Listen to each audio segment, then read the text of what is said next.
Hello, this is Roland. Today I want to continue talking about emotions. And what I'm trying to convey to you in these videos is something that most people have never heard before. And that is that there's a whole better, superior way of life than the one we know now, which is a life of pride, emotions, and emotion-driven thought. People spend their whole life reacting, feeling, thinking, and that's all they know. And because that's all they know, the only better way of life that they can imagine is the same thing, but just trying to replace bad feelings with good feelings, trying to replace pain with pleasure,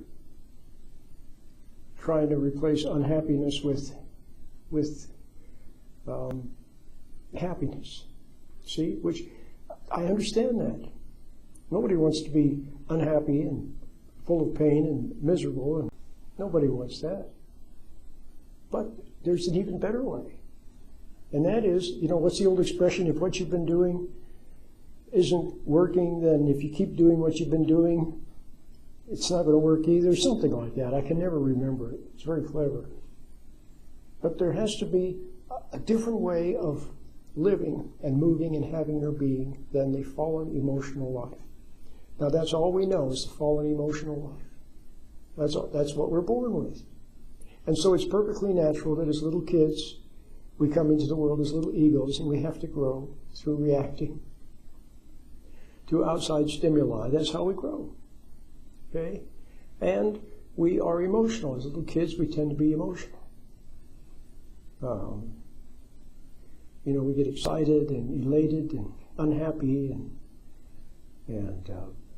when our team doesn't win, we cry, and when our team wins, we cheer, that sort of thing.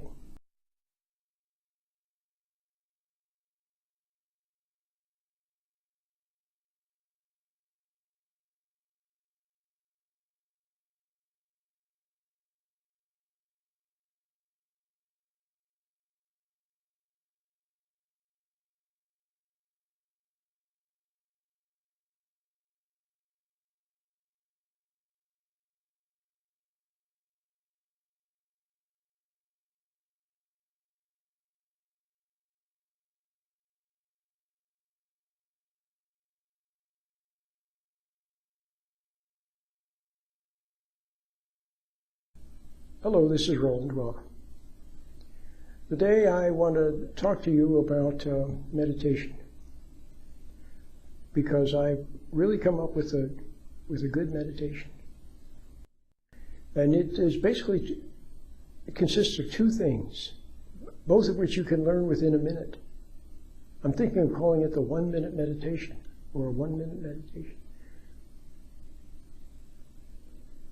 And it consists of becoming aware of your hands, so that your hand or hands tingle a little bit. When you become aware of your hands, they tend to tingle. Let me see if I can describe it to you. As I'm sitting now in this nice little conference room at the library, it's very quiet, and I'm sitting in the present. In other words, I sense that I'm in the present. I'm not lost in thinking. I'm not lost in worrying about the future or planning for what I'm going to do. I'm not lost in the past, either with nostalgia or regret or thinking about what he said or what she said. I'm just sitting quietly in the present and appreciating the present. There's beauty in the present. There's calmness in the present. There's stillness in the present.